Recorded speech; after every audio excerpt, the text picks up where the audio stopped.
నీవు పేతురువు, ఈ బండ మీద నా సంఘమును కట్టుదును, పాతాళ లోక ద్వారములు దాని ఎదుట నిలువనేరవు. కాబట్టి ఇలా సంఘాలను నిర్మాణం చేసే సాధనంగా పౌలు మార్చుకుని తన పరిచర్య కొరకై, తన సంఘ అభివృద్ధి కొరకై వినియోగించుకుంటున్న దేవుడు. పౌలు లాంటి సాధనంగా దేవుని కొరకు సంఘ అభివృద్ధిలో వాడబడగలుగుతామా? దేవుని కొరకు పౌలు అనే వ్యక్తి సాధనంగా వాడబడి సంఘాలను కట్టాడు. నువ్వు నీ సంఘాన్ని కూడా కట్టలేకపోతున్నావు.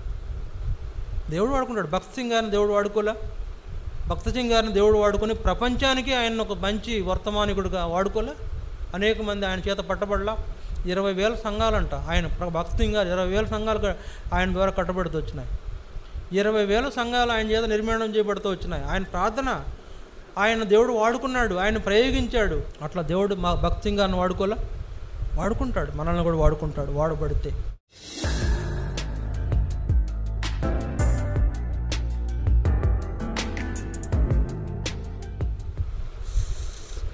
ఇప్పుడు మనం దేవుని వాక్యంలో నుండి కొన్ని సంగతులు మనం జ్ఞాపకం చేసుకుని బలలో మనం పాలు పొందుతాం. చూడండి, దేవుని వాక్యంలో మత్తయి సువార్త 16వ అధ్యాయం.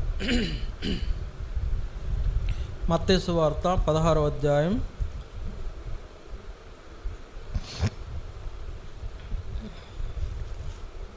18వ వచనం. మత్తయి సువార్త 16వ అధ్యాయం 18వ వచనం. పేజీ నెంబర్ 17 కొత్త నిబంధనలో మత్తయి సువార్త 16వ అధ్యాయం 18వ వచనం. మరియు నీవు పేతురువు, ఈ బండ మీద నా సంఘమును కట్టుదును, పాతాళ లోక ద్వారములు దాని ఎదుట నిలవనేరవని నేను నీతో చెప్పుచున్నాను. ఇక్కడ రాయబడిన మాటలు మళ్ళీ చదువుదాం. మరియు నీవు పేతురువు, ఈ బండ మీద నా సంఘమును కట్టుదును, పాతాళ లోక ద్వారములు దాని ఎదుట నిలవనేరవని నేను నీతో చెప్పుచున్నాను. రెండవదిగా అపోస్తుల కార్యములు 1వ అధ్యాయం. అపోస్తుల కార్యములు 1వ అధ్యాయం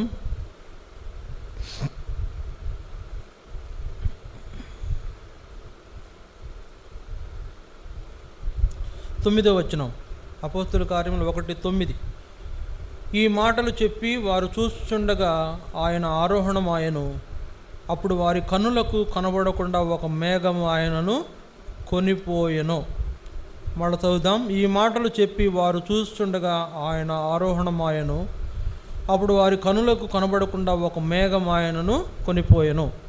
ప్రభు ఈ మాటల ద్వారా మనతో మాట్లాడి ప్రభు బలలో పాల్పొందుటకై మనలను సిద్ధపరచునుగాక. ఇక్కడ రాయబడిన మాటల్లో 2 సందర్భాలు మనం చూస్తున్నాం. ఒకటి, మరియు నీవు పేతురువు, ఈ బండ మీద నా సంఘమును కట్టుదును, పాతాళ లోక ద్వారములు దాని ఎదుట నిలవనేరవు అని యేసు ప్రభు చెప్పాడు. రెండో సందర్భంలో కూడా అపోస్తుల కార్యములు 1:9 కూడా యేసు ప్రభు చెప్తున్నాడు. ఏమని చెప్తున్నాడు? యేసు ప్రభు గురించే వ్రాయబడింది. ఏం రాయబడిందంటే, ఈ మాటలు చెప్పి వారు చూస్తుండగా ఆయన ఆరోహణమాయెను. అప్పుడు వారి కనులకు కనబడకుండా ఒక మేఘం ఆయనను కొనిపోయాను.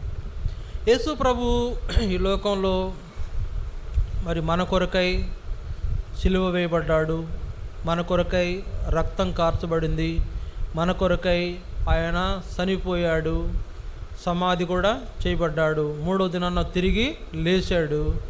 40 దినాలు ఈ లోకంలో సంచరించి ఆయన పరలోకానికి ఆరోహణమై వెళ్ళాడు. పరలోకానికి ఆరోహణమై వెళ్ళాడు కనుక పరలోకానికి ఆరోహణమై వెళ్ళాడు. పరలోకానికి ఆరోహణమై వెళ్ళిన యేసు ప్రభువుని మనం మళ్ళా జ్ఞాపకం చేసుకుంటున్నాం. గడిచిన 2-3 వారాలుగా ఆయన పరలోకానికి వెళుతూ శిష్యులకు ఏం బోధించాడో మనం జ్ఞాపకం చేసుకుంటున్నాం. పోయిన వారం కూడా ఆయన పరలోకానికి వెళితే ఏం చెప్పాడు? సువార్త ప్రకటించండి. చెప్పండి, సువార్త ప్రకటించండి అని చెప్పాడు. రెండవది చెప్పండి, మీరు నా కొరకు ప్రయాసపడాలని చెప్పాడు. మూడవది, మీరు నాకు సాక్షులుగా ఉండాలని చెప్పాడు. నాలుగవది, మీరు నాకు అనేకులను శిష్యులుగా చేయాలని చెప్పాడు. 5వది అప్పగింపబడిన దాన్ని జాగ్రత్తగా కాపాడాలని జ్ఞాపకం చేశాడు. కనుక పోయిన వారం కూడా మనం యేసుప్రభు పరలోకానికి ఆరోహణలో వెళ్ళిన తర్వాత ఆయన ఏమేం చేయమని చెప్పి వెళ్ళాడో పోయిన వారం చూస్తూ వచ్చాం బలవర్తమానంలో. ఈరోజు బలవర్తమానంలో కూడా ఆయన పరలోకానికి ఆరోహణం వెళుతూ ఈ మాటలు చెబుతూ ఆయన ఆరోహణమైనాడు. ఏ మాటలు చెబుతూ ఆరోహణమైనాడు అంటే సంఘము బాధ్యతలు వారికి గుర్తు చేస్తూ ఆరోహణమైనాడు. సంఘం యొక్క నిర్మాణం కొరకు ఆయన వారిని హెచ్చరిస్తూ వచ్చిన వాడిగా ఉన్నాడు. కనుక మత్తయి సువార్త 16:18 వ్రాయబడిన మాట, నీవు పేతురువు, ఈ బండ మీద నా సంఘమును కట్టుదును, పాతాళ లోక ద్వారములు దాని ఎదుట నిలువనేరవు. చూడండి, ఈ బండ మీద నా సంఘమును కట్టుదును అంటే బండ ఎవరు? పేతురా? ఆ బండ ఎవరు?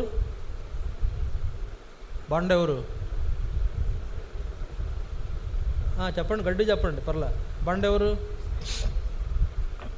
మనం అంటాం కదా పిల్లల్ని, నా బండ నా కొండ ఏంటి అంటాం కదా, నా బండ ఇది అంటూ ఉంటాం కదా. మనం అట్లా కాదు. ఇది ఏంటంటే పేతురుతో మాట్లాడుతూ యేసుప్రభు మరియు పేతురువు అని అక్కడ ఒక సంఖ్య వేయబడింది. చూడండి, మరియు పేతురు అని ఒక సంఖ్య వేయబడిందా లేదా? మత్తయి సువార్త 16:18 మనం చూసే ఆ మాటల్లో పేతురువు అనే సంఖ్య 3 అనే సంఖ్య వేయబడింది. చూడండి, 3. పేతురు అను శబ్దమునకు రాయి అని అర్థం. పేతురు అను శబ్దమునకు రాయి అని అర్థం. ఇప్పుడు చెప్పండి, బండ ఎవరు?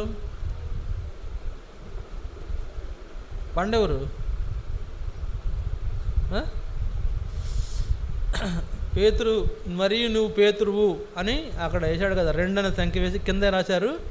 పేతురు అనే మాటకు అర్థం ఏంటంటే రాయి. ఈ రాయి మీద నా సంఘమును కట్టుదును అన్నాడు. ఎవరు ఆ రాయి? ఎవరు?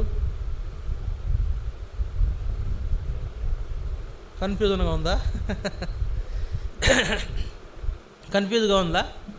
ఈ రాయి ఎవరంటే ఎవరో కాదు, ఆ బండ క్రీస్తే. ఆ బండ ఎవరో కాదు, క్రీస్తే. ఆ బండ వారిని తమ ఆత్మ సంబంధమైన ఆత్మరూపిగా వారిని వెంబడించిన బండ. 1 కొరింథీ 10:4 వ్రాయబడింది, ఆ బండ క్రీస్తే అని వ్రాయబడింది. కనుక రాయి వేరు, బండ వేరు. రాయి వేరు, బండ వేరు. రాయి అంటే ఏంటి? బండ అంటే ఏంటి? బండ అంటే పెద్దది, కొండ అంటే కొండలో భాగం బండ. రాయి అంటే ఏదో చిన్న మొక్క. కనుక రాయి అంటే పేతురేమో రాయి అని చెప్తూ పేతుర్ని ఈ బండ మీద నా సంఘమును కట్టుదునంటే బండ అనేది ఎవరో కాదు, యేసు ప్రభువే. కనుక ఈ బండ మీద నా సంఘమును కట్టుదును, పాతాళ లోక ద్వారములు దాని ఎదుట నిలవనేరవు కదా. పాతాళ లోక ద్వారములు నిలవనేరవు. సంఘము ఎదుట పాతాళ లోక ద్వారాలకు చోటు లేదు, అవకాశం లేదు. కనుక ఈ సంఘము గురించిన అవగాహన యేసు ప్రభు పేతురు జ్ఞాపకం చేస్తున్నాడు, లేకపోతే శిష్యులైన వారందరికీ ఈ సంగతిని జ్ఞాపకం చేస్తున్నాడు. ఏంటంట? ఈ బండ మీద నా సంఘమును కట్టుదును అనే ఈ మాట. వాళ్ళు ఈ మాటలే చెబుతూ ఆయన ఆరోహణమైన వెళ్ళినప్పుడు వాళ్ళకి అప్పగించిన మాట అది మనం చూస్తూ వచ్చాం. వారికి ఆజ్ఞాపించాడు. ఏం ఆజ్ఞాపించాడు? అపోస్తుల కార్యములు 1:4 వారికి ఆజ్ఞాపించాడు. ఏం ఆజ్ఞాపించాడు? మీరు నా వలన, నా తండ్రి వలన వినిన వాగ్దానం కొరకై కనిపెట్టుడని వారిని ఆజ్ఞాపించి ఈ మాటలు పలుకుతూ ఆయన పరలోకానికి వెళ్ళిన తర్వాత శిష్యులతో ఏం చెప్పాడో అది వాళ్ళు చేస్తూ వచ్చారు. శిష్యులతో ఏమైతే చెప్తూ వచ్చాడో అది వాళ్ళు నెరవేరుస్తూ వచ్చారు. వాళ్ళు దాన్ని కంటిన్యూ చేస్తూ వచ్చారు. వాళ్ళు దాన్ని కొనసాగిస్తూ వచ్చారు. వారు ఆగిపోలేదు. యేసు ప్రభు 40 దినాలు ఈ లోకంలో సంచరించినప్పుడు 40 దినాల వ్యవధిలో బహుశా చివరి వారం అనుకోండి, చివరి వారంలో ఒక ఆయన యేసు ప్రభు చెప్పింది చేయకుండా ఏం చేశాడు? చేపలు పట్టడానికి వెళ్ళాడు. ఏమన్నాడు ఆయన? పేతురు ఏమన్నాడు? నేను చేపలు పోతున్నాను, మీరు ఎవరైనా నాతో కూడా వస్తారా అని అనగానే వెంటనే మేము వస్తామన్నా అని ఆయన వెంటే అనేకులు శిష్యులందరూ ఆయన వెంట వెళ్ళారు. ఎందుకంటే చేపలు పట్టడానికి. కనుక యేసు ప్రభు అక్కడ చెప్తున్నాడు, ఏం చెప్తున్నాడు? పేతురుని హెచ్చరిస్తూ, నువ్వు నన్ను ప్రేమిస్తున్నావా? అవును ప్రభా, నేను ప్రేమిస్తున్నాను, అయితే నా మందను మేపు. నువ్వు నన్ను ప్రేమిస్తున్నావా? అవును ప్రభా, ప్రేమిస్తున్నాను, అయితే నువ్వు నా మందను కాయి. నువ్వు నన్ను ప్రేమిస్తున్నావా? నిజంగా ప్రేమిస్తున్నావా? ప్రేమిస్తున్నాను, నీకే తెలుసును ప్రభువా అనగానే నువ్వు నా మందను మేపుము అని చెప్పాడు. కనుక నువ్వు సంఘము సంగతి చూడు, సంఘం బాధ్యతలు చూడు. పేతురుని హెచ్చరిక చేస్తూ వచ్చాడు. ఇప్పుడు ఆ మాటలు పేతురుతో కూడా శిష్యులందరూ కూడా ఆ మాటలు నెరవేర్చడానికి వాళ్ళు ఏం చేశారు?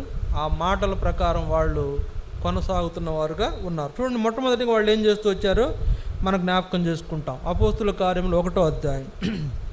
అపోస్తుల కార్యములు 1వ అధ్యాయం 1వ అధ్యాయము 14వ వచనం. అపోస్తుల కార్యములు 1:14. వీరితో కూడా కొందరు స్త్రీలను, యేసు తల్లి అయిన మరియయు ఆయన సహోదరులను ఏక మనసుతో ఎడతెగక ప్రార్థన చేయుచుండిరి. వీరితో కూడా కొందరు స్త్రీలను, యేసు తల్లి అయిన మరియయు ఆయన సహోదరులను ఏక మనసుతో ఎడతెగక ప్రార్థన చేయుచుండిరి. ఎక్కడ చేస్తున్నారు ప్రార్థన? మేడగదిలో ప్రార్థన చేస్తున్నారు. మేడగదిలో ప్రార్థన ఎంతమంది ఉన్నారు? సుమారుగా 120 మంది ఉన్నారు. వాస్తవంగా యేసు ప్రభు ఈ లోకంలో సంఘాన్ని ఆయన ప్రారంభించినప్పుడు, మొట్టమొదటిగా ఆయన సంఘాన్ని ప్రారంభించినప్పుడు మొదటిగా సంఘంలో ఎంతమంది ఉన్నారు? మొట్టమొదటిగా ఎంతమంది ఉన్నారు? ఒక్కడే. ఎంతమంది ఉన్నారు? ఒక్కడే. యేసు ప్రభు ఒక్కడే. ఆయనతో కూడా ఒక ఇద్దరు వచ్చి చేరారు. ఎవరు వాళ్ళు? పేతురు, ఆంద్రేయ. ఆ తర్వాత ఇంకొద్దరు వచ్చారు. ఎవరు వాళ్ళు? యోహాను, యాకోబు. అట్లా ఒక్కడగా ప్రారంభించిన యేసు ప్రభు అనే ఈ సంఘము దినదినము అభివృద్ధి చెందుతూ 2 నలుగురుగా 10 మందిగా 12 మందిగా 120 మందిగా ఆ సంఘము విస్తరించిన సంఘంగా ఉంది. యేసు ప్రభు పరలోకానికి ఆరోహణమై వెళ్ళేటప్పుడు ఆయన యొక్క శిష్యులైన వాళ్ళు, ఆయనతో ఉన్న వాళ్ళందరూ కూడా ఎంతమంది? 120 మంది. ఈ 120 మంది ఏం చేస్తున్నారంటే ఏక మనసుతో ఉన్నారు. ఏక మనసు ఏక ఆత్మతో వాళ్ళు ఉన్నారు. ఏక అభిప్రాయంతో ఉన్నారు. వాళ్ళు ఒకటే మాటగా వాళ్ళ మాట ఉంది. వాళ్ళందరిది సమష్టిగా ఉన్నారు. వారందరిది ఒకటే మాట. ఒక తీర్మానం చేస్తే ఆ తీర్మానం ప్రకారమే వాళ్ళు కంటిన్యూ అవుతున్నారు. ఏంటి ఆ తీర్మానం? మనం జ్ఞాపకం చేసుకుంటే ఆ తీర్మానం ఏంటి అంటే, మనము ప్రభువు మనకు అప్పగించిన దాన్ని మనము కొనసాగిద్దాము రండి అనే తీర్మానం చేశారు. అందుకే వీరందరూ కూడి ఎక్కడ ప్రార్థన చేస్తున్నారు? మేడగదిలో ప్రార్థన చేస్తున్నారు. వీళ్ళందరూ కూడి మేడగదిలో ప్రార్థన చేస్తున్నప్పుడు యేసు ప్రభు శిష్యుల పేర్లు వ్రాయబడినాయి. యేసు ప్రభు తల్లి యొక్క పేరు వ్రాయబడింది. అనేకమైన స్త్రీల గురించి అక్కడ వ్రాయబడింది. వీరందరూ ఆ పరిచర్య కొనసాగించడానికి కంకణం కట్టుకున్నారు. వారందరూ యేసు ప్రభు చెప్పినట్లు పరిచర్య కొనసాగుట కొరకై వాళ్ళు ఏక ఆత్మ ఏక అభిప్రాయానికి వచ్చిన వారు ఉన్నారు. కనుక ఆయన మనకు అప్పగించిన దాన్ని మనం ఏం చేయాలా? కొనసాగిద్దాము అనేటువంటి అభిప్రాయం వాళ్ళకు ఉండింది. ఈ దినములలో మనకి ఈ అభిప్రాయం ఉండాలి. మనం అంతా కూడా ఏక మనసుతో ఉండాలి. దేవుని పని జరిగించడం కొరకైనటువంటి ఆ యొక్క అవగాహన మనకు ఉండాలి. లేకపోతే ఆ యొక్క ఏక అభిప్రాయం మనకు ఉండాలి. వాళ్ళంతా ఒకటే మాట మీద ఉన్నారు. చూడండి, అందుకని దేవుని వాక్యంలో ఆ మాట మనకు జ్ఞాపకం చేసుకుంటే, చూడండి దేవుని వాక్యంలో ఆ మాట మనకు జ్ఞాపకం చేసుకున్నాం. అపోస్తుల కార్యం 2వ అధ్యాయం. అపోస్తుల కార్యం 2వ అధ్యాయం 42వ వచనంలో రాయబడిన మాటలు: వీరు అపోస్తుల బోధ యందును సహవాసమందును రొట్టె విరుచుట యందును ప్రార్థన చేయుట యందును ఎడతెగక యుండిరి. అప్పుడు ప్రతివానికిని భయం కలిగెను, మరియు అనేక మహత్కార్యములను సూచక్రియలను అపోస్తుల ద్వారా జరిగెను. విశ్వసించిన వారందరూ ఏకంగా కూడి తమ కలిగినదంతయు సమష్టిగా ఉంచుకొనిరి. ఇదియుగాక వారు తమ స్థిరాస్తులను అమ్మి కొందరికిని వారి వారి అక్కర కొలది పంచిపెట్టిరి. మరియు వారు ఏక మనస్కులై ప్రతి దినము దేవాలయంలో తప్పక కూడుకొనుచు ఇంటింట రొట్టె విరుచుచు దేవుని స్తుతించుచు ప్రజలందరి వలన దయ పొందిన వారై ఆనందముతోనూ నిష్కపటమైన హృదయంతోనూ ఆహారం పుచ్చుకొనుచుండిరి. మరియు ప్రభువు రక్షణ పొందుతున్న వారిని అనుదినం వారితో చేర్చుచుండెను. వీళ్ళంతా కూడా ఏక మనసుతో ఉన్నారు. యేసుప్రభు వెళ్ళిపోయిన తర్వాత వాళ్ళందరూ నాకు తెలిసి ఏమవ్వాలి, చెదిరిపోవాలి కదా, తలకు దిక్కుపోవాలి, ఎవరి పనులకు వాళ్ళు పోవాలి, ఎవరు ఊరిలో వాళ్ళు వెళ్ళి వాళ్ళ ఏమి మరి వాళ్ళ ప్రొఫెషన్ ఉంటుందో వాళ్ళ పని చేసుకుంటా ఉండాలి. శిష్యులైన వాళ్ళు అట్లా ఉన్నారా అంటే అట్లా లేరు. ఎట్లున్నారు వాళ్ళు? ఏక మనస్సు కలిగి ఉన్నారు. ఆయన మనకేం చెప్పాడో దాన్ని కొనసాగిద్దాం రండి అని చెప్పుకునే వాళ్ళుగా ఉన్నారు. దానికి మొట్టమొదటి వాళ్ళు ఏం చేస్తున్నారంట? ప్రార్థన చేస్తున్నారు. అంతేకాదు, వారు ఏక మనస్కులై ప్రతి దినము ఇంటింట కూడుకుంటున్నారు, ఇంటింట ప్రభువుని స్తుతిస్తున్నారు, ప్రభువుని ఆరాధిస్తూ ప్రభువు బల్ల కూడా వాళ్ళు పాలు పొందుతున్నారు. ఆ మనసు వారికి వచ్చేసింది. మనకు ఆ మనసు ఉండిందా లేదా అనేది మనం ప్రశ్నించుకోవాలి. మనకు ఆ మనసు ఉందా? ఏక మనసు దేవుని మందిరంలో ఉన్న మనము ఏక మనసు కలిగిన వారు ఉండాలి, సమష్టిగా ఉండాలి, ఐక్యత కలిగి ఉండాలి. నీదో దిక్కు నాదో దిక్కు అంటే అటువంటి వ్యక్తికి సంఘంలో చోటే లేదు. వాళ్ళు సంఘ నిర్మాణంలో ఏమాత్రం భాగము కాలేరు. నీదొక మాట నాదొక మాట అంటే సంఘంలో వాళ్ళకి ఏ బాధ్యత లేదనే దాని యొక్క అర్థం. కనుక ఏక అభిప్రాయం ఉండాలి. దైవ సేవలో, దేవుని సేవలో సేవకుడు హెచ్చరిస్తున్నాడో ఆ మాటలు తీసుకోవాలి. బహుశా నేనేమనుకుంటానంటే వీళ్ళందరినీ గురించి పేతురు బాధ్యత తీసుకున్నాడు. పేతురు ఏం చెప్పాడు? యేసు ప్రభు, నీవు పేతురువు, ఈ బండ మీద నా సంఘమును కట్టుదును అని పేతురుని వాళ్ళకి లీడర్గా ప్రభు అపాయింట్ చేశాడు, ఎన్నుకున్నాడు. ఇప్పుడు పేతురు మాట ప్రకారం వాళ్ళందరూ పోతున్నారు. పేతురు ఏంటంటే అక్కడ ఆయన వాళ్ళందరికీ లీడర్గా ఉండి వాళ్ళని నడిపిస్తున్నాడు. సరే, ఇప్పుడు ఆయన మనం ఎలా చూసుకోవాలంటే దేవుని సేవకుడుగా ఆయన సేవలో నియమించబడ్డాడని చూసుకుందాం. దేవుని సేవకుడు చెప్పినట్లుగా నడుచుకునే ఏక మనస్సు మనకుంటుందా? వాళ్ళకుంది.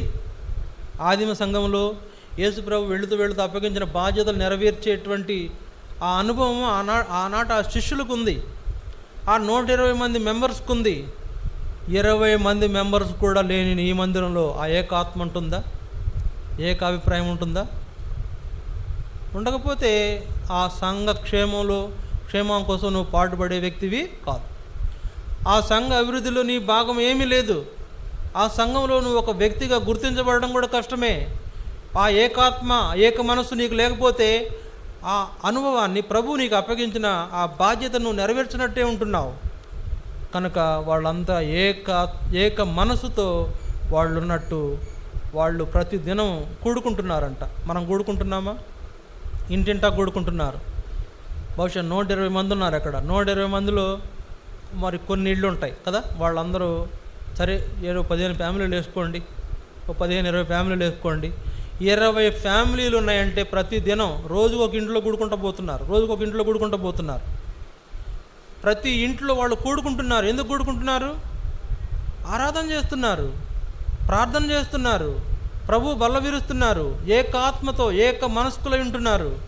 అట్లా చేసిన వారి యొక్క అనుభవము అనుదినము రక్షణ పొందుతున్న వారిని ప్రభు వారితో యాడ్ చేయడము చూస్తున్నాం. చూడండి, మొట్టమొదట యేసు ప్రభు ప్రారంభించిన ఈ సంఘం మొట్టమొదటి 2, తర్వాత 4, తర్వాత 10 మంది, తర్వాత 12 మంది, తర్వాత 70 మంది, ఇప్పుడు 120 మంది. పేతురు సువార్త చెప్పగానే 3000 మంది, ఆ తర్వాత మళ్ళీ ఇంకోసారి సువార్త చెప్పగానే 5000 మంది. సంఖ్య పెరిగిపోతూ వచ్చింది. ఈ రోజుల్లో 20లో ఉంటున్నావు నువ్వు, 20కి మించి నీ సంఖ్య పెరగట్లా. ఏకాభిప్రాయంలో ఉంటున్నావా లేదా? ఏక మనస్సు నీకుందా లేదా? దేవుని యొక్క మాటతో ఏకీభవిస్తున్నావా లేదా అనేది మనం జ్ఞాపకం చేసుకోవాల్సిన విషయం. నీదో దిక్కు నాదో దిక్కు అంటే కుదరదు. ఇక్కడ వాళ్ళు అలా చేయలే. అందుకే సంఘం ఇప్పుడు దాకా నడిపించబడుతూ వచ్చింది. ఇప్పటి వరకు సంఘం నిలబడి ఉంది. ఆయన వేసిన పునాది ఇప్పుడు వరకు దాని మీద కట్టబడుతూనే ఉంది. నువ్వు ఆ కట్టడంలో నీ వంతుగా నీవు ఒక అమరికగా ఉండకపోతే ఆ ఏక మనస్సు నీకు లేనట్లే అర్థం. కాబట్టి అలాంటి పరిస్థితి మన జీవితాల్లో ఉంటే మనం ఏం చేయాలా? ఏక మనస్సు కలిగిన అనుభవంలోకి రావాలి. యేసుప్రభు వాళ్ళని అదే కోరాడు, మీరందరూ నాకు శిష్యులుగా ఉండండి, మీరందరూ నాకు సాక్షులుగా ఉండండి, మీరందరూ సువార్త ప్రకటించండి, మీరందరూ నా కొరకు ప్రయాసపడండి, మీరు తండ్రి వలన వాగ్దానం కొరకు కనిపెట్టండి, మీరు ఎక్కడికి పోకుండా యెరూషలేములోనే ఉండండి. దేవుని యొక్క మందిరం అనుభవంలోనే ఉండాలి. ఆయన హెచ్చరిక చేస్తూ వచ్చాడు, ఆజ్ఞాపిస్తూ వచ్చాడు. వాళ్ళు అలాగే ఉన్నారు. ఏక మనస్సుతో వాళ్ళందరూ కూడి ప్రార్థన చేస్తారు. ఏం ప్రార్థన చేశారు? మనం చేస్తున్నామా ప్రార్థన కూటాలు మనం వస్తున్నామా? ప్రార్థన కూటాల్లో నువ్వు కనపడని ఏక మనస్సు నీకు ఏడది? ప్రార్థన కూటంలో కనపడని నీకు ఏక మనసు ఉన్నట్ట లేనట్లా కదా? కాబట్టి ఏక మనసు లేకపోతే అవుతుంది అది. ప్రార్థనలో నువ్వు కనపడలేకపోతే నీకు ఏక మనసు లేదు. నీకు ఏక మనసు ఉందంటే నీకు రుజువు ఏంటంటే ప్రార్థనలో ఉంటావు, ఆరాధనలో ఉంటావు, బల్ల దగ్గర ఉంటావు, సువార్తలో ఉంటావు, ప్రయాసపడే పనుల్లో ఉంటావు, దేవుని కొరకు చేసే పరిచర్యలో నీ వంతు, నీ చేతి అంటే నీ హస్తం యొక్క పని ఎంతో కొంత ఉండదు అక్కడ. వాళ్ళు అలా ప్రయాసపడ్డారు. సంఘము ఏం చేసిందంట? అది క్రమక్రమంగా అభివృద్ధి పొందుతూ వచ్చింది. అనుదినం రక్షణ పొందుతున్నవారు వారితో కూడా యాడ్ చేయబడుతూ వచ్చారు. రక్షణ పొందుతున్నవారు అంటే ఒకళ్ళు కాదు, అక్కడ రక్షణ పొందుతున్నవారు ఎంతమంది వస్తున్నారు? ఒకే రోజు 3,000 మంది వచ్చారు. ఒకే రోజు 3,000 మంది వచ్చారు. ఇంకొక రోజు 5,000 మంది వచ్చారు. ఇది వాళ్ళ ప్రయాస, వాళ్ళ యొక్క పని. మనం ఆ పనిలో ఉంటున్నామా? మనది ఆ పనిగా ఉంటుందా? కనుక యేసు ప్రభు ఈ మాటలు చెప్పి ఆరోహణం వెళ్ళిపోతూ ఆయన వీళ్ళ మీద నమ్మకం పెట్టుకుని వెళ్ళాడు.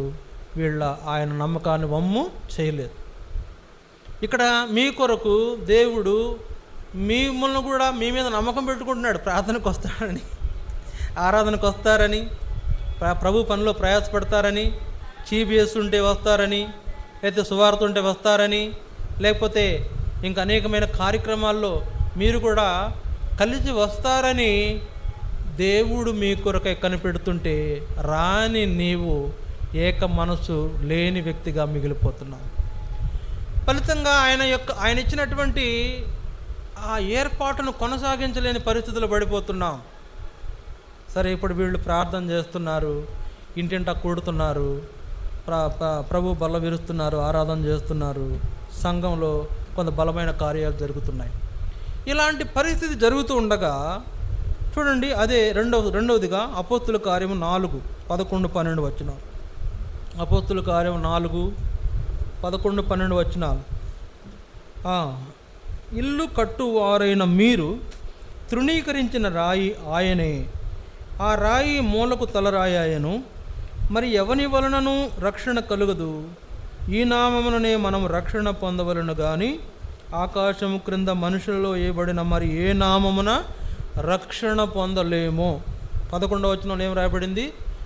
మీరు తృణీకరించిన ఈ రాయి. ప్రభు ఏం చెప్పాడు? ఈ బండ మీద నా సంఘమును కట్టుదును. ఇప్పుడు వీళ్ళు ఎవరిని తృణీకరిస్తున్నారు? యేసు ప్రభువును తృణీకరిస్తున్నారు. మీరు తృణీకరించిన ఈ రాయిని ఆయన ఏం చేస్తున్నాడు? దేవుడు మూలకు తలరాయిగా నియమించాడు. ఏ నామమున రక్షణ లేదు, ఏ నామమున పాప క్షమాపణ లేదు, ఏ నామమున నువ్వు మోక్షానికి పోలేవు, ఏ నామమున నీవు ఏ విధమైన ప్రయోజనాలను పొందలేవు. ఈ నామమునే నీకు అన్ని ప్రయోజనాలు అని పేతురు పనిని ప్రారంభించేశాడు, పరిచర్య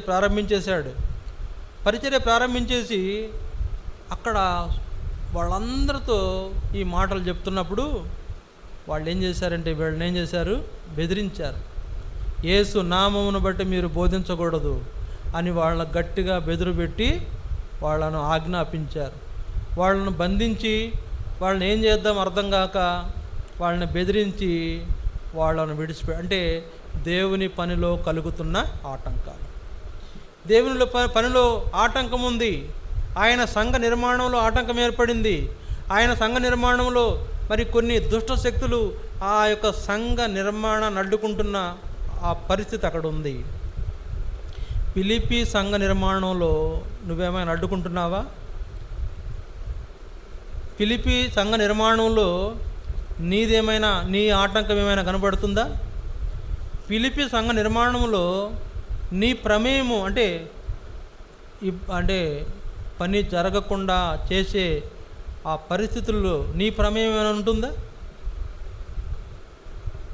దేవుని యొక్క సంఘ అభివృద్ధి కోసం ప్రయాసపడాల్సినటువంటి వాళ్ళు ఏం చేస్తున్నారంట? మీరు నిషేధించిన ఈ రాయిని దేవుడు ఏం చేశాడు? మూలకు తలరాయిగా చేశాడు. ఆయనేరా నాయన మూలము. ఆయన లేకపోతే ఏమీ లేదు. యేసు ప్రభు లేకపోతే ఏమీ లేదు. మనం ఏం చేస్తాం? అసలు ఆయన ఎవరో తెలియదు అన్నట్టుగా మనం ప్రవర్తిస్తుంటాం. యేసు ప్రభు ఎవరో మనకు తెలియదు అన్నట్లు, ఆయనను ఎప్పుడు చూడలేదన్నట్లు. ఇంత రక్షణ అనుభవిస్తున్నావు, ఇంత పాప విమోచన కార్యం అనుభవిస్తున్నావు, ఇంత గొప్ప మేళ్ళు అనుభవిస్తున్నావు, ఇన్ని గొప్ప ఆశీర్వాదాలు పొందుతున్నావు, ఇన్ని గొప్ప పరలోక బహుమానాలు పొందుతున్నాం. పొంది కూడా ఆయన ఎవరో తెలియనట్లుగా ఆయన నిషేధిస్తాం. ఒక్కోసారి మనం యేసు ప్రభు నిషేధిస్తాం. యేసు ప్రభు నిషేధించడం అంటే ఏంటి చెప్పండి? నిషేధించడం అంటే ఏంటి? నిషేధించడం అంటే ఏంటి? నువ్వు మాతో రావడానికి వీల్లేదు, నువ్వు మాతో ఉండటానికి వీల్లేదు, నువ్వు మాలో ఒకడివి కాదు. నిషేధించడం అంతే కదా. ఒక 5-4 ఉన్నారనుకోండి, ఒక వ్యక్తిని ఎవరే నువ్వు మా నుంచి వెళ్ళిపో అని అంటమే కదా నిషేధించడం. యేసు ప్రభు నిషేధించడం ఏంటంటే ఆయనను నీలో కలుపుకోలేకపోతున్నావు, ఆయనలో నువ్వు కలవలేకపోతున్నావు, ఆయనను వెంబడించలేకపోతున్నావు, ఆయనను అనుసరించలేకపోతున్నావు, ఆయన మాట వినకపోతున్నావు, ఆయన యొక్క మాటలను గౌరవించలేకపోతున్నావు. కనుక నిషేధించడం అంటే అదే, వేరే ఏం కాదు. ఆయన మాటను నువ్వు ఆయన నిషేధించడం ఏంటంటే ఆయన మాటను నువ్వు మీరుతున్నావు, ఆయన చెప్పినట్టు చేయట్లా, ఆయనతో కూడా నువ్వు ఉంటలా, నీతో కూడా ఆయన దీక్పడలా, నీతో ఆయన లేకుండా చూసుకుంటున్నావు. నిషేధించడం అంటే అదే. వీళ్ళు కూడా అదే చేస్తున్నారు, నిషేధించారంట. మీరు నిషేధించిన ఈ రాయి మూలకు తలరాయి చేశాడు దేవుడు. ఆయన లేకపోతే నీకేమి లేదు, ఆయన లేకపోతే నీకు బ్రతుకు లేదు, ఆయన లేకపోతే నీకు నిత్య జీవం లేదు, ఆయన లేకపోతే నీకు పాప క్షమాపణ లేదు, ఆయన లేకపోతే నీకు నిత్య నరకం తప్పించబడేది కాదు. కనుక ఇలాంటి అనుభవము వాళ్ళకి హెచ్చరిక చేస్తున్నాడు. అంటే పనిని చాలా సీరియస్గా స్టార్ట్ చేశాడు పరిచర్యను. పేతురు యోహాను ఇద్దరు కలిసి అక్కడ ఉన్నారు. వాళ్ళు పరిచర్య వేగవంతం చేసి సంఘం కొరకు ప్రయాసపడుతుంటే అక్కడ వాళ్ళని బెదిరించారు కొందరు. చూడండి కింద ఉన్న వచనాల్లో 4వ అధ్యాయం 17వ వచనం. 4వ అధ్యాయం 17వ వచనం. అయినను ఇది ప్రజలలో ఇంకా వ్యాపింపకుండుటకై ఇక మీదట ఈ నామమును బట్టి ఏ మనుషులతోనైనను మాట్లాడకూడదని మనము వారిని బెదురు పెట్టవలనని చెప్పుకొనిరి. 18వ వచనం. అప్పుడు వారిని పిలిపించి మీరు యేసు నామమును బట్టి ఎంత మాత్రమును మాట్లాడకూడదు, బోధింపకూడదని వారికి ఆజ్ఞాపించారు. అందుకు పేతురును యోహాను వారిని చూసి, దేవుని మాట వినుట కంటే మీ మాట వినుట దేవుని దృష్టికి న్యాయమా? మీరే చెప్పుడి, మేము కన్నవాటిని విన్నవాటిని చెప్పక ఉండలేమని వారికి ఉత్తరమిచ్చారు. ప్రజలందరూ జరిగిన దాన్ని గూర్చి దేవుని మహింపరచుండ్రి గనుక సభవారు ప్రజలకు భయపడి వీరిని శిక్షించు విధమేమీ కనుగొనలేక వీరిని గట్టిగా బెదిరించి విడుదల చేస్తారు. గట్టిగా బెదిరించారంటే చెప్పకూడదు, యేసు నామమును బట్టి బోధించకూడదు, యేసు ప్రభు సువార్త చెప్పొద్దు. చెప్పారా? జాగ్రత్త. వాళ్ళు పరిచర్య ప్రారంభిస్తే ఇలాంటి బెదిరింపులు వచ్చినాయి వాళ్లకు. ఇలాంటి బెదిరింపులు వాళ్ళు ఏమంటున్నాడు పేతురు? ఒరే నాయన మీరు ఏమైనా అనుకోండి, మేము విన్న వాటిని కన్నవాటిని చెప్పక ఉండలేము. యేసు ప్రభు మా ఊపిరి వంటి వాడు, ఆయన మాకు సమస్తమును దయచేసిన వాడు, ఆయన మా కొరకు చేసిన వాటిని మేము చూశాము, చూచిన వాటిని మేము చెప్పకుండా ఉండలేము. మేము ఆయన ద్వారా వినిన ఆ నిత్య జీవపు మాటలను వివరించకుండా ఉండలేము అని సంఘ పరిచర్యలో, సంఘ క్షేమం కొరకు జరిగించబడే పరిచర్యలో పేతురు గట్టిగా నొక్కి మాట్లాడాడు. కనుక వాళ్ళు తృణీకరిస్తున్న ఈ రాయిని, ఈ బండను అడ్డుకోవాలని చూశారు. కానీ అది ఏమైందంట? అది ఇంకా ఇంకా పెరుగుతూ వచ్చి అభివృద్ధి చేయబడుతుంది. కనుక మొదటిదిగా మనం ఏం చూసామంటే వాళ్ళందరూ ఏకాత్మ కలిగిన వారుగా సమష్టిగా ఉంటూ వచ్చారు, ఏక మనస్కులై వారు దేవుని ఏర్పాటులో కొనసాగుతున్నారు. రెండోదిగా మనం ఏం చూస్తూ వచ్చామంటే మరి పేతురు లీడర్ కాబట్టి పేతురు నెంబర్ 1, యోహాను నెంబర్ 2. పేతురు నెంబర్ 1, యోహాను నెంబర్ 2. యేసు ప్రభువుకి పేతురు మొదటివాడైతే యోహాను రెండోవాడు. లేకపోతే ఇట్లా చెప్పాలి, కుడి భుజం పేతురు అయితే ఎడం భుజం యోహానే. కనుక వీళ్ళిద్దరూ ప్రత్యక్షంగా రంగంలో దిగిపోతే బెదిరింపులు వచ్చినాయి. సేవకులను బెదిరిస్తున్నారు. సేవకులను బెదిరిస్తూ రకరకాల యాగి చేసి నానా ఇబ్బందులు పెడుతున్నారు. చాలా చోట్ల సేవకులు చాలా అవస్థలు పడుతున్నారు. కళ్ళమ్మటి నీళ్లు పెట్టుకుని ఏడుస్తూ చెప్పిన అనేకులు ఉన్నారు నాకు తెలిసిన వాళ్ళు. కనుక అట్లాంటి సేవకులను బెదిరించి దేవుని సంఘ అభివృద్ధిని అడ్డుకుంటున్నటువంటి వాళ్ళు కొంతమంది ఉంటే పేతురు అంటున్నాడు, మీరు నిషేధించిన ఈయననే దేవుడు మూలకు తలరాయిగా చేశాడు. ఒకవేళ మనం అలాంటి పరిస్థితుల్లో యేసు ప్రభువుని తృణీకరిస్తున్నామా? జ్ఞాపకం చేసుకుందాం. అలాంటి ఆయన తప్ప నీకు వేరే దిక్కే లేదు. ఆయన నిషేధిస్తే, ఆయన కాదనుకుంటే నువ్వేమీ చేయలేవు. అందువల్ల రెండవ అనుభవంలో పేతురు యోహాను పరిచర్య ప్రారంభిస్తే వాళ్ళని బెదిరించడాన్ని మనము చూస్తున్నాం. మూడవది అపోస్తుల కార్యం 8వ అధ్యాయం 1వ వచనం చూడండి. అపోస్తుల కార్యం 8వ అధ్యాయం 1వ వచనం. ఆ కాలమందు యెరూషలేములోని సంఘమునకు గొప్ప హింస కలిగినందున అపోస్తలులు తప్ప అందరూ యూదయ సమరయ దేశముల యందు చెదిరిపోయిరి. ఆ కాలమందు యెరూషలేములోని సంఘమునకు గొప్ప హింస కలిగిందంట. ఆ కాలమునందు యెరూషలేములో సంఘానికి గొప్ప హింస కలిగింది. ఆ కాలంలో, ఏ కాలంలో?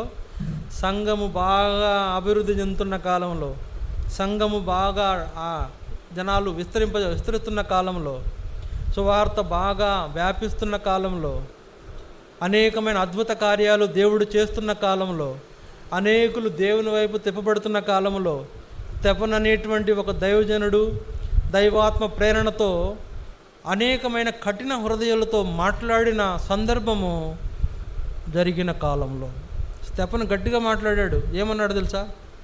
ఏమన్నాడు? ముష్కరులారా, దేవుని వాక్యమును మీ హృదయములను దేవుని వాక్యమునకు లోబరచనొల్లని వారులారా. ఆ పైన వచనాల్లో ఆ మాట చూస్తాం. 7వ అధ్యాయము 51వ వచనం. 7వ అధ్యాయం 51వ వచనం. ముష్కరులారా, మీ హృదయములను దేవుని వాక్యానికి లోబరచనొల్లని వారులారా అని గట్టిగా నొక్కి చెప్పాడు స్టెఫను. అంటే ఆత్మ ప్రేరేపణ చేత అతను వీధుల్లో అనేక మందిని హెచ్చరిక చేస్తున్న ఈ సందర్భం స్టెఫను సావుకు కారణమైంది. కనుక స్టెఫను చంపేశారు. స్టెఫను చంపేసిన సందర్భంలో ఆ తర్వాత రాయబడిన మాటే, ఆ దినములలో యెరూషలేములో ఆ కాలమందు సంఘమునకు గొప్ప హింస కలిగింది. సంఘాన్ని హింసించడం ప్రారంభించారు. ఎవరైనా హింసించే వాళ్ళలో ముఖ్యమైన వాడు ఎవరు? సౌలు. మన పౌలుగా మార్చబడిన సౌలు కూడా ఒకడు. సౌలు వాళ్ళతో సమ్మతించాడు. కనుక సంఘానికి హింస కలిగింది. సంఘం హింసించబడుతుంది. ఎలాంటి హింస అండి అది? ఎలాంటి హింస? సంఘానికి ఎలాంటి హింస కలిగింది చూడండి. హెబ్రీ పత్రిక 11వ అధ్యాయం 33వ వచనం నుంచి చూస్తే ఎలాంటి హింస కలిగిందో పౌలు చెప్తాడు అక్కడ. హెబ్రీ పత్రిక 11వ అధ్యాయం 33వ వచనం నుండి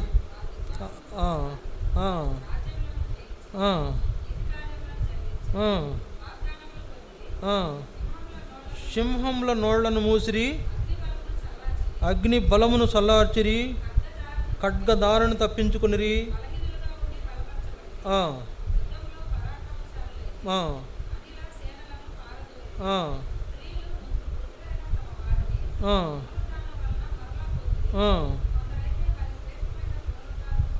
పొందగోరి విడుదల పొందనొలక యాతన పెట్టబడిరి.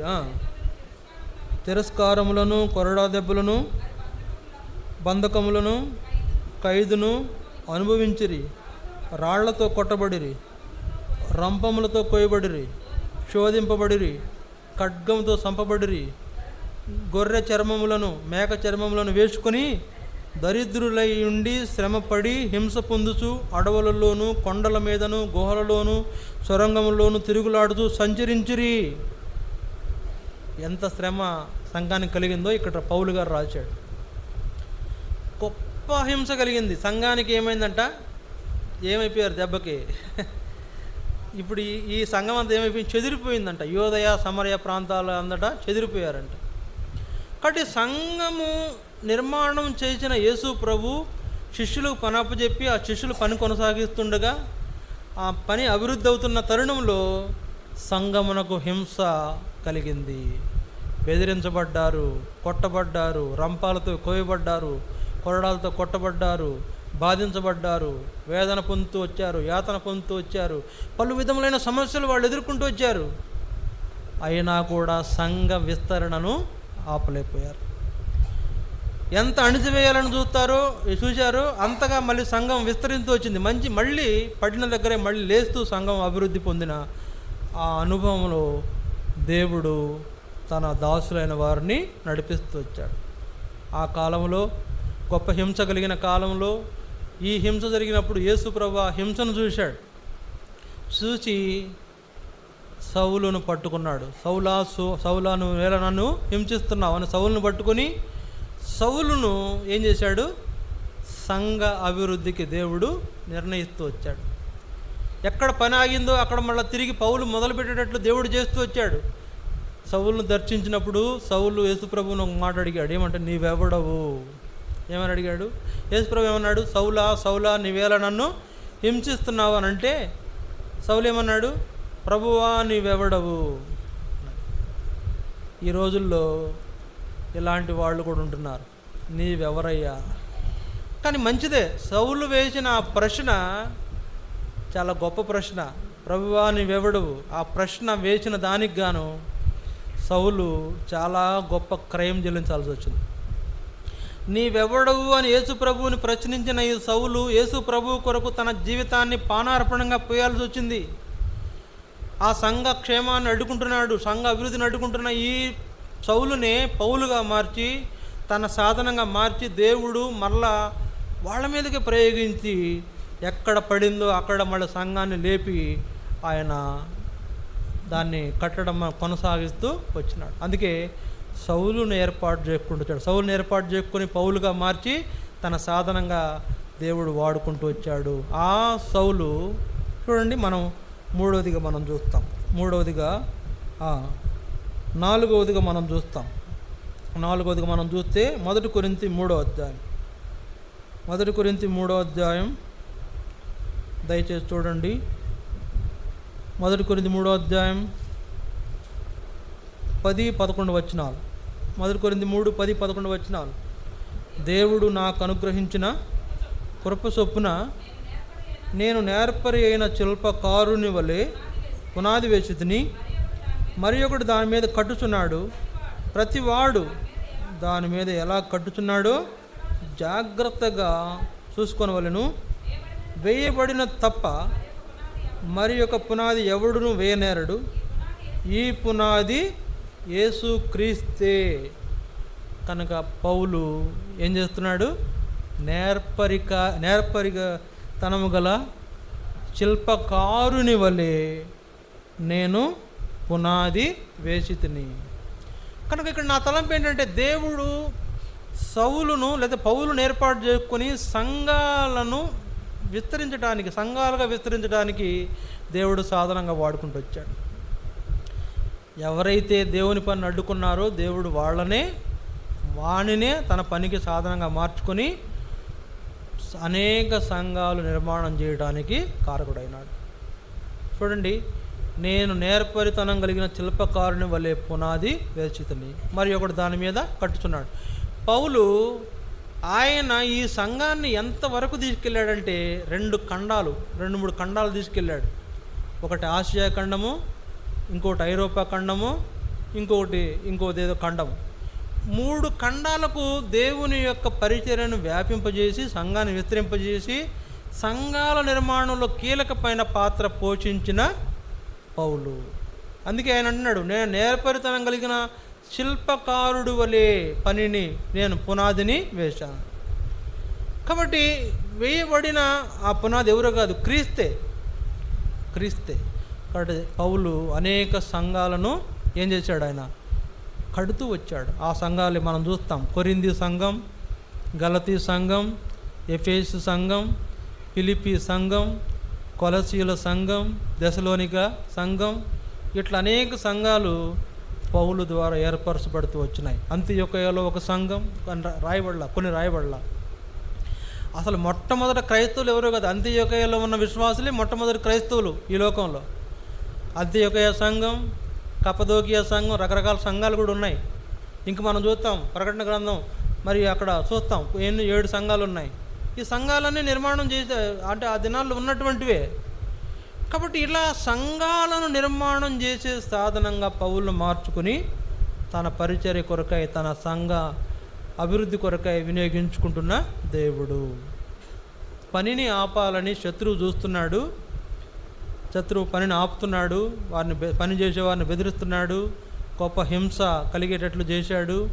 అయినా కూడా దేవుడు ఎక్కడ ఆ పని నష్టపోయిందో మళ్ళీ తిరిగి అక్కడ లేపుతూ తన సంఘాన్ని ఏం చేస్తున్నాడు, దేవుడు అభివృద్ధి పరుస్తూ వచ్చాడు.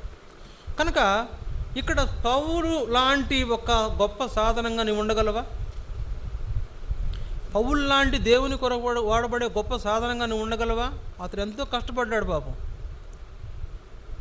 ఈ పౌలు లాంటి సాధనంగా నువ్వు ఉండాలంటే ఈ కష్టాలను నువ్వు ఎదుర్కోవాల్సి ఉంటుంది. ఈ పౌలు లాంటి సాధనంగా నువ్వు ఉండాలంటే ఈ యొక్క శ్రమ అనుభవంలో నువ్వు వెళ్ళాల్సి వస్తుంది. వెళ్ళగలవా? శ్రమ రాగానే మందిరం అయిపోతాం మనమైతే కదా. కొద్దిగా ఇబ్బంది కలగంగానే మందిరం దూరం అయిపోతాం.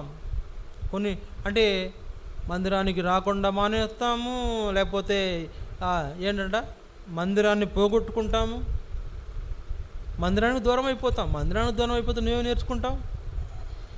మందిరానికి దూరం అయిపోతే నువ్వేమి నేర్చుకున్నట్లు? పౌలు ఎప్పుడు మందిరాన్ని విడిచిపెట్టలా, పౌలు ఎప్పుడు పరిచర్యను విడిచిపెట్టలా, పౌలు ఎప్పుడు దేవుని కొరకు వాడబడే ఆ యొక్క విషయాన్ని నిర్లక్ష్యం చేయలా. ఆయన తన పరుగు తుద ముట్టించే వరకు పానార్పణంగా పోయబడుతూ వచ్చినాడంట.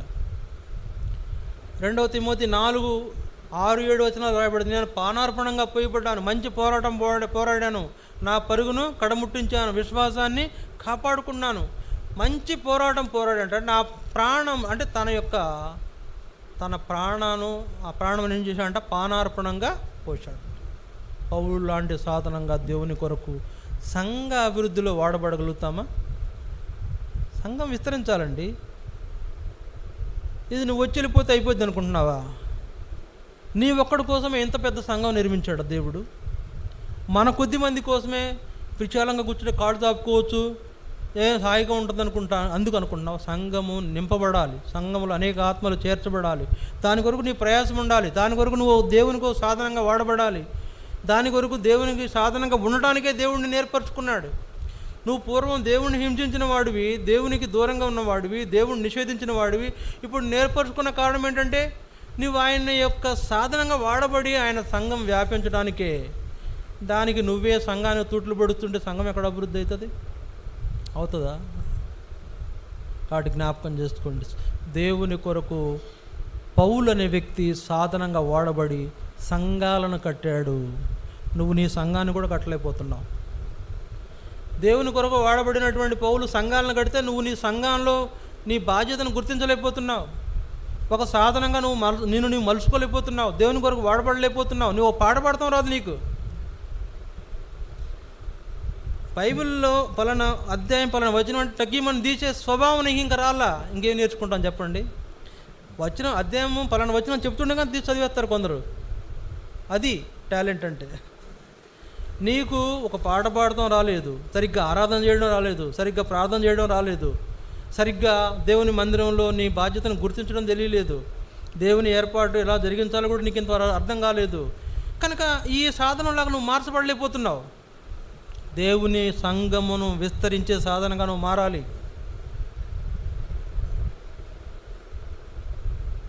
దేవుని చేతిలో వాడబడే ఆయుధంగా ఉండాలి, సాతాను చేతిలో కాదు. దేవుని చేతిలో వాడబడే ఆయుధంగా మనం ఉంటే దేవుడు వాడుకుంటాడు. సాతాను చేతిలో ఆయుధం అయితే నిన్నట వాడుకుంటాడు. నువ్వు సాతాను ఉద్దేశాలు నెరవేరుతున్నావు కదా, నిన్నట వాడుకుంటాడు. పౌలు యేసు ప్రభు యొక్క ఉద్దేశాలు నెరవేరుస్తున్నాడు కనుకనే యేసు ప్రభు తన సాధనంగా మార్చుకొని ఉపయోగించాడు. అంతే, లోకం మీద ప్రయోగించాడు. ఆసియా ఖండం, ఐరోపా ఖండం మీద ప్రయోగించాడు. అనేక ద్వీపాలు ఆయన చేత పట్టబడుతూ వచ్చినాయి. ఇప్పుడు మనం అంటాం కదండి, కోయిలోళ్ళు, చెంచులోళ్ళు, వాళ్ళు ఆ మనుషులు తినే నరరూప రాక్షసులు, వాళ్ళ మధ్య కూడా పరిచయం చేశాడు ఆయన. కుప్ర అనే చోట్లకు వెళ్ళాడు. అక్కడ ఏముండదు, మెలితే అనే గ్రామం, అనాగరిక ప్రజలు అక్కడ, వాళ్ళకి ఏం తెలియదు, అక్కడికి వెళ్ళి పరిచయం చేశాడు. వాళ్ళకి తిక్కరేగితే ఈయన చంపేస్తారు. అలాంటి చోట్ల పోయి పరిచర్య చేశాడు. నువ్వేం చేస్తున్నావు? ఈ పరిచర్య దేవుని కొరకు నువ్వు వాడబడే ఆ అనుభవం నీకు, లేతే ఆ అవకాశం దేవుని ప్రభువుకి ఇస్తే ఆయన వాడుకుంటాడు. నువ్వు ఇవ్వట్లేదు కదా. ఇస్తేనే సంఘము అభివృద్ధి అవుతుంది. సంఘాలుగా ఫిలిప్పీ సంఘం ఒక్కటే ఉండి సరిపోద్ది అనుకుంటున్నారా? కర్మేలు ఉందండి, నాకు తెలిసి నా చిన్నప్పుడు మొదలుపెట్టారు అది కర్మేలుని. ఈరోజు ఒక 50 సంఘాలు ఉన్నాయి దానికి. సుమారుగా 50 సంవత్సరాలకి 50 సంఘాలు అయినాయి. 50 కాదు 60 అయింది. 60 సంవత్సరాలకి 50 సంఘాలు ఉన్నాయి దానికి. కనీసం ఇప్పుడు ఈ ఫిలిప్పీ ప్రారంభించి 15 ఏళ్ళు అయింది. ఒక చిన్న ఏమైనా బ్రాంచ్ కూడా ఏర్పాటు చేయలేకపోయాం. లేకపోతే ఒక ఎక్కడన్నా పరిచర్య ఒక టైంలో పెడుతున్నాం, ఒక మంచి అనుకూల సమయం చూసుకుని ఎక్కడన్నా పరిచర్య జరిగిస్తున్నాడు, కొంతమందిని సంపాదిస్తున్నాం. లేదు, నువ్వు ఆ అవకాశం దేవునికి ఇవ్వట్లేదు. ఆ సాధనంగా నువ్వు వాడబడడానికి ఇష్టపడట్లేదు. ఆయన నిన్ను వాడుకోవట్లేదు. నువ్వు సాతాను చేతులు అంటే ఆయన ఎట్లా వాడుకుంటాడండి? నువ్వు సాతాను చేతులు ఉంటే ఆయన ఎట్లా వాడుకుంటాడు? దేవుని చేతుల్లోకి రా, దేవుని చేత వాడబడు. ఆయన నిన్ను సాధనంగా మారుస్తాడు, వాడుకుంటాడు. పౌలు అట్లా వాడబడ్డాడు. కొన్ని ఖండాలనే మార్చాడు, కొన్ని ఖండాల్లో సంఘాలు నిర్మించాడు. ఎంతోమంది అంటే మనకి ఎన్ని ఖండాలు మొత్తం? 5 ఖండాలు. 5 ఖండాల్లో 3 ఖండాలు ఆయన ఏర్పాట్లో ఉన్నాయంటే అర్థం చేసుకోండి. దేవుడు వాడుకుంటాడు. భక్త్ సింగ్ గారిని దేవుడు వాడుకోలే? భక్త్ సింగ్ గారిని దేవుడు వాడుకొని ప్రపంచానికి ఆయన ఒక మంచి వర్తమానికుడిగా వాడుకోలే? అనేక మంది ఆయన చేత పట్టబడలా. 20,000 సంఘాలంట ఆయన భక్త్ సింగ్ గారు 20,000 సంఘాలు ఆయన ద్వారా కట్టబడుతూ వచ్చినాయి. 20,000 సంఘాలు ఆయన చేత నిర్మాణం చేయబడుతూ వచ్చినాయి. ఆయన ప్రార్థన, ఆయన దేవుడు వాడుకున్నాడు, ఆయన ప్రయోగించాడు. అనేక మంది ఆయన ప్రార్థన చేస్తే పట్టబడ్డారు, అంతే. ఆయన మాట్లాడితే పట్టబడ్డారు. ఆయన మాట్లాడితే పాపక్షమాపణ పొంది దేవునికి తమ జీవితాలను సమర్పించుకున్నారు. ఆయన ప్రార్థన చేస్తే ఇంకా వాళ్ళకి వెనక్కి తిరిగిన పోయిందే లేదు. దేవుని ఏర్పాట్లోకి వచ్చి సేవ చేస్తాం ప్రారంభించారు. అట్లా దేవుడు మా భక్తి సింగాన్ని వాడుకుంటాడు. మనల్ని కూడా వాడుకుంటాడు వాడబడితే. వాడబడకపోతే నేను వాడబడినయ్యా, నేను ఎట్లాగుంటాను, పదులు లేని కత్తిగా, ఎంత నరికినా ఇక తెగదంట, అట్లాంటి వాడిగానే ఉంటానంటే నేను వాడుకోలేడు. నువ్వు వాడబడే అవకాశము లేదు. పౌలు దేవుని సాధనంగా వాడబడి మంచి పరిచర్య చేశాడు. మనం కూడా అట్లా ఉండాలని కోరుతున్నాడు ప్రభు. ఇది 4వది. 5వది చివరిగా ఒక మాట చూపించి ముగిస్తా. చూడండి, 2 కొరింథీ 11వ అధ్యాయం. 2 కొరింథీ 11వ అధ్యాయం, ఆ మాట గమనించండి. 2-3 వచనాలు. 2 కొరింథీ 11, 2-3 వచనాలు. దేవాసక్తితో మీ ఎడల ఆసక్తి కలిగి ఉన్నాను. ఎందుకనగా పవిత్రురాలైన కన్యకునుగా ఒక్కడే పురుషునికి అనగా క్రీస్తుకు సమర్పింపవలనని మిమ్మును ప్రదానం చేసితిని గాని, సర్పము తన కుయుక్తి చేత హవ్వను మోసపరిచినట్లు మీ మనసులను చెరపబడి క్రీస్తు ఎడలనున్న సరళత నుండి పవిత్రత నుండి ఎట్లయినా తొలగిపోవునేమో అని భయపడుచున్నాను. ఇక్కడ పౌలు సంఘాలు నిర్మాణం చేయటమే కాదు, ఆయన ఎంతమందిని సంపాదించాడో దేవుని కొరకు అంతమందిని యేసు ప్రభువుకు ప్రదానం చేయాలని చూస్తున్నాడు. యేసు ప్రభు ముందు నిలబెట్టాలని చూస్తున్నాడు. యేసు ప్రభు అంటే తలంపు చూడండి, అక్కడ దేవాసక్తితో మేడల ఆసక్తి కలిగి ఉన్నాను. ఎట్లనగా పవిత్రురాలైన కన్యకనుగా క్రీస్తుకు మిమ్మల్ని ప్రదానం చేయాలని అనుకుంటున్నాను. వారినేమి సంఘాలుగా చేసి వాళ్ళని విడిచిపెట్టలేదండి. యేసు ప్రభు ముందు నిలబెట్టాలనుకుంటున్నాడు, ప్రదానం చేయాలనుకుంటున్నాడు, పెళ్లి చేయాలనుకుంటున్నాడు. సంఘమునకు యేసు ప్రభువుకి వివాహం చేయాలనుకుంటున్నాడు. ప్రధానం అంటే అదే కదా. వాళ్ళిద్దరికీ ఏంటంట వివాహం కొరకు వాడిని సిద్ధపరచాలనుకుంటున్నాడు. అయితే ఏమంటున్నాడు? హవ్వను మోసం చేస్తున్నట్లు సర్పము కుయుక్తి చేత మిమ్మల్ని ఏమైనా మోసపరుస్తుందేమో అని భయపడుతున్నానని. చూడండి, సాతాను మోసాల్లో పడిపోయి క్రీస్తుకు ప్రదానం చేయబడే స్థితి నుండి తొలగిపోయే వ్యక్తిగా ఉన్నావా? ఆ సంఘములో నీ వంతుగా నిన్ను సిద్ధపరిచిన ఆ యొక్క భక్తుని అంటే దైవ సేవకుని ఏర్పాటులో నుంచి తొలగిపోతూ అపవాది చేతుల్లో పడి నష్టపోతున్నామా? శోధించబడుతున్నామా? అపవాది కుతంత్రాల్లో చిక్కుంటున్నామా? పవిత్రమైన కన్యకనుగా మిమ్మల్ని ప్రదానం చేయాలనుకుంటున్నాడు ఆయన. అపవిత్రమైన కన్యకగా మారిపోతున్నామా? పవిత్రమైన కన్యకగా క్రీస్తుకు నువ్వు కావాలి. అపవిత్రమైన కన్యకగా మారి సాతాను చేతుల్లో పడిపోతున్నామా? కనుక యేసు ప్రభువుకి ప్రదానం చేయబడాలి మనం. ఈ సంఘం చివరికి ఇంత నిర్మాణం చేయబడి, ఇంత ఆరంభించబడి కొనసాగుతూ ఎన్నో కష్ట నష్టాలు ఓర్చిన ఈ సంఘము చివరికి యేసు ప్రభువు యొక్క ఆయనకు ప్రదానం చేయబడిన స్థితి రావాలంటే సార్వత్రిక సంఘం యొక్క అనుభవము నీకు కావాలి. ఈ స్థానిక సంఘంలో అనుభవంలో నువ్వు సార్వత్రిక సంఘం అనుభవంలోకి వెళ్ళగలుగుతావు. నువ్వు ఇంట్లో ఉంటే వెళ్ళలేవు, నువ్వు ఊరికి వెళితే వెళ్ళలేవు, లేకపోతే నువ్వు మందిరాన్ని నిర్లక్ష్యం చేస్తే పోలేవు, నువ్వు వాక్యాన్ని పెడచమని పెడితే పోలేవు. క్రీస్తుకు ప్రదానం చేయబడటం అంటే ఈజీ కాదు. ఈజీ అనుకుంటున్నారా? ఎందుకంటే పెద్ద కుట్ర ఉంది అక్కడ, పెద్ద కుతంత్రాలు ఉన్నాయి. నిన్ను మోసగించేవాడు ఉన్నాడు, నేను అడ్డగించేవాడు ఉన్నాడు, నేను తప్పించేవాడు ఉన్నాడు, ఆయనకు ప్రదానం చేయబడకుండా నేను పక్కకు లాగవేసేవాడు ఉన్నాడు, ఈడ్చేవాడు ఉన్నాడు. సులభంగా మోసం చేశాడు మన పితరురాలు హవ్వని. మన పితరులైన ఆదాము హవ్వలను సులభంగా మోసం చేసిన వాడే. సర్పము తన కుయుక్తి చేత హవ్వను మోసం చేసింది, నిన్నెందుకు చేయదు? హవ్వ కంటే గొప్పవాడివా? ఆదాము కంటే గొప్పవాడివా? కాదు కదా. వాళ్ళన్నా బెటరు. వాళ్ళు నిజంగా దేవుడు ఏర్పాటు చేసిన దేవుని కుమారులు. ఆదాము హవ్వలు దేవుని పిల్లలు. మనమన్నా తల్లి గర్భం నుంచి వచ్చి మన తల్లిదండ్రుల పిల్లలం. కానీ వాస్తవంగా ఆదాము హవ్వలు దేవునికి అసలైన పిల్లలు. వాళ్ళని అసలైన పిల్లలైన వాళ్ళని మోసం చేస్తే నిన్నెందుకు మోసం చేయడు? చేస్తాడు చేస్తాడు కదా. ఒకవేళ మోసపోతామేమో, ఆ ప్రదానం చేయబడేటువంటి అనుభవాన్ని కోల్పోతావేమో అని భయపడుతున్నాడు పౌలు. మీ విషయంలో ఎంతో భయం ఉంటుంది. నాకు మీ విషయంలో నాకు ఎంతో భయం ఉంటుంది. మందిరానికి రారేమో, వాళ్ళు ఎక్కడైనా తప్పిపోతారేమో. 2 వారాలు ఊరు వెళ్ళారంట, ఆ ఊర్లో ఏం చేస్తున్నారు ఏంటో, మళ్ళీ వస్తారు, మళ్ళీ మందిరానికి వచ్చినప్పుడు వాళ్ళ పరిస్థితి ఎలా ఉంటుందో. అపవిత్రంగా ఉన్నారా, పవిత్రంగా ఉన్నారా? పవిత్రంగా ఉంటే మంచిదే. అపవిత్రం అయిపోతే, అక్కడేదో పూజలు పునస్కారాలు చేసి వస్తే, అక్కడేదో తినకూడదు తినొస్తే, అక్కడేదో మొక్కకూడదు మొక్కొస్తే మోసపోయినట్టే కదా. నిన్ను దేవునికి ప్రదానం చేయడం కుదరదు కదా. ఆయనతో ప్రదానం చేయబడేటువంటి యోగ్యతను కోల్పోయావు కదా. అందుకే భయపడుతున్నాడు పౌలు అక్కడ. ఆ విషయంలో ఇక్కడ మీ పాస్టర్ గారికి కూడా భయం ఉంది. వీళ్ళు ఎక్కడైనా తప్పిపోతారేమో, వాళ్ళు ఎక్కడైనా తప్పుదారులు వెళ్తున్నారేమో, వాళ్ళ విషయమై భయపడుతున్నాను అనేటువంటి ఆ మాట. ఆ 1వ వచనంలో ఆయన మాట్లాడాడు 11:1 కొంచెం అవివేకంగా మాట్లాడినను మీరు సహింపవలనని కోరుతున్నాను. ఇది కొంచెం అవివేకంగా ఉండొచ్చు, మీకు అవివేకం అనిపించవచ్చు, ఏంటి ఇట్లా మాట్లాడుతున్నాడు అనుకోవచ్చు. కానీ మీరు సహించాల్సిన విషయాలు, ఇది మీకు అవసరమైన విషయం, క్రీస్తుకు ప్రదానం చేయబడవలసిన విషయం. పోగొట్టుకుంటావేమో, జాగ్రత్త. క్రీస్తుకు ప్రదానం చేయబడకుండా పోగొట్టుకుంటే నీకంటే దురదృష్టవంతులు, దౌర్భాగ్యులు ఎవరు ఉండరు. కనుక ఇంత బ్రతికి ఏదో అంటారు కదా, ఇంత బతికి ఏంటి దాని తర్వాత ఇది అంటారు, నాకు తెలియదులేండి, మీరే అనుకోండి. ఇంటర్నల్ వాళ్ళు వచ్చాడా? ఇంటర్నల్ వాళ్ళు వచ్చాడంట. ఇంత బతికి ఇంటర్నల్ వాళ్ళు వచ్చాడంట. అట్లా అయిపోద్ది మన పరిస్థితి.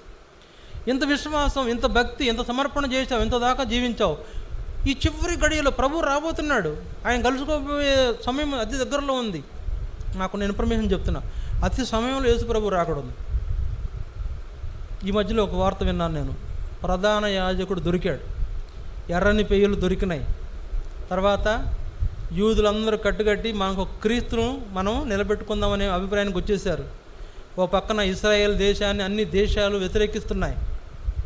ఇశ్రాయేల్ మీదకు అన్ని దేశాలు విమర్శకు దిగినాయి. అంటే ఇశ్రాయేల్ ఒంటరి అయిపోతుంది, అన్ని దేశాలు, శత్రు దేశాలన్నీ ఇశ్రాయేల్ మీద యుద్ధానికి వస్తాయి. అయితే ఇశ్రాయేల్ పక్షంగా యేసు ప్రభు పోరాడి అన్ని దేశాలను ఓడిస్తాడు. ఫైనల్గా ఇదంతా కూడా ఆయన రాకడకు సంభవించే దినాలు ఆసన్నమైనవి అని తెలియజేస్తుంది. చాలా సమీపంగా ఉన్నప్పుడు ఎంత నిర్లక్ష్యంగా ఉంటామండి, ఉంటే నష్టపోతాం కదా. యేసు ప్రభు పేతురుతో చెప్పాడు, నీవు నా పేతురువు, ఈ బండ మీద నా సంఘమును కట్టుదును, పాతాళ లోక ద్వారములు దాని ఎదుట నిలవనేరవు అని స్థాపించిన ఆ సంఘము కంటిన్యూ చేశారు శిష్యులు. ఏక మనసుతో వాళ్ళు దాన్ని కొనసాగించారు. కొంచెం వీధుల్లో అంటే పరిచర్య ప్రారంభించి కొంచెం ధైర్యంగా పరిచర్య ప్రారంభించారు. గొప్ప హింస ఎదురైంది. అయినా కూడా వాళ్ళు ప్రార్థన చేస్తే దేవుడు ఎవరిని ఎన్నుకున్నాడు? పౌలుని ఎన్నుకున్నాడు. పౌలు ద్వారా ఖండాలనే మార్చేశాడు. ఆయన సంఘం ఖండాంతరాలకు కూడా విస్తరించిందిగా ఉండింది. ఆ సంఘము యొక్క అనుభవంలో సార్వత్రిక సంఘంగా ఆయనకు ప్రదానం చేయబడే స్థితి ఒకవేళ మనం కోల్పోతామేమో అనేదే ఇక్కడ జాగ్రత్త తీసుకోవాల్సిన విషయం. కాబట్టి అవగాహన చేసుకుందాం, అర్థం చేసుకుందాం. ప్రభువు మనకి ఏం ఆజ్ఞాపించాడు, ఏం మాటలు చెప్పాడో ఆ మాటలు మనం విని కూడా చేయకపోతే మనం చాలా నిర్లక్ష్యంగా ఉంటున్నట్లు లెక్క, బలలో పాలు పొందలేని పరిస్థితిలో మనం పడిపోతాం. కాబట్టి జ్ఞాపకం చేసుకోండి ప్రియులారా, బలలో పాలు పొందే విషయంలో సరి చేసుకుందాం. ఎక్కడైనా ఆయన పని విషయంలో ఏకాభిప్రాయం లేకుండా ఉంటున్నావా? ఆయనను నిషేధించే వ్యక్తిగా ఉంటున్నావా? ఆయన పని చేసే వాళ్ళను హింసిస్తున్నావా? ఆయన పని చేస్తున్నప్పుడు ఆయన సాధనంగా వాడబడే వ్యక్తిగా నువ్వు ఉంటున్నావా? ఆయన పనిలో వాడబడే సాధనంగా ఉంటున్నావా?